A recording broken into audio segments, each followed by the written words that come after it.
بسم اللہ الرحمن الرحیم الحمد للہ رب العالمین۔ سورہ بقرہ کی آیت نمبر 25 ہے۔ ترجمہ و تفسیر۔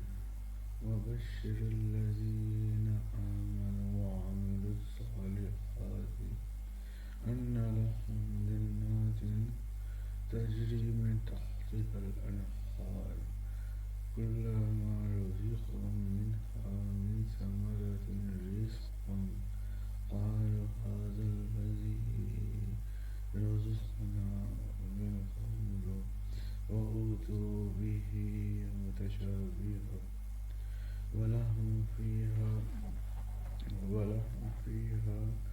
أزواج مطهرات وهم فيها خالدون۔ اور خوشخبری دے ان لوگوں کو جو ایمان لائے، اچھے کام کیے، کہ ان کے واسطے باغ ہیں کہ بہتی ہیں ان کے نیچے نہریں۔ جب ملے گا ان کو وہاں کا کوئی پھل کھانے کو تو کہیں گے یہ تو وہی ہے جو ملا تھا ہم کو اس سے پہلے، اور دی جائیں گے ان کو پھل کو ایک صورت کے ان کے لیے وہاں عورتیں ہوں گی پاکیزہ، اور وہی ہمیشہ رہیں گے۔ خلاصہ اور تفسیر۔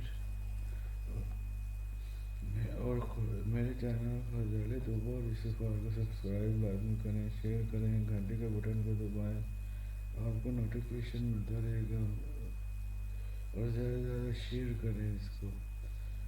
اور خوشخبری سنا دیجیے آپ ان لوگوں کو جو ایمان لائے اور کام کیے اچھے، اس بات کی کہ بے شک ان کے واسطے بہشتیں ہیں کہ چلتی ہوں گی ان کے نیچے نہریں، جب کبھی دیتے جائیں گے وہ لوگ ان بہشتوں میں سے کسی پھل کی غذا، تو ہر بار میں یہی کہیں گے یہ تو وہی ہے جو ہم کو ملا تھا اس سے پہلے، اور ملے گا بھی ان دونوں بار پھل ملتا جلتا۔ اور ان کے واسطے بہشتوں میں بیویاں ہوں گی صاف اور پاک کی ہوئی، اور وہ لوگ ان بہشتوں میں ہمیشہ کو رہنے والے ہوں گے۔ ہر بار ملنا جلنا، پھل ملنا لطف کے واسطے ہوگا کہ دونوں مرتبہ پھلوں کی صورت ایک سی ہوگی، جس سے وہ سمجھیں گے کہ یہ پہلے قسم کے پھل ہے، مگر کھانے میں مزہ دوسرا ہوگا، جس سے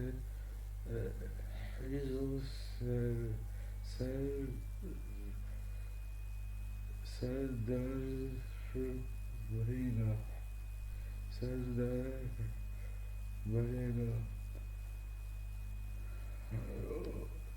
رغبت آیات۔ اس سے پہلی آیت میں قرآن کریم کو ماننے والوں کے عذاب کا بیان تھا۔ اس آیت میں ماننے والوں کے لیے بشارت اور خوشخبری مذکور ہے، جس میں جنت کے عجیب و غریب پھلوں کا اور حوران جنت کا ذکر ہے۔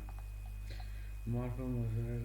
اہل جنت کو مختلف پھل ایک ہی شکل اور صورت میں پیش کرنے کا مقصد بھی ایک تفریح اور لطف کا سامان بنانا ہوگا، اور بعض مفسرین نے فرمایا کہ پھلوں کے متشابہ ہونے سے مراد ہے کہ جنت کے پھل صورت شکل میں دنیا کے پھلوں کی طرح ہوں گے۔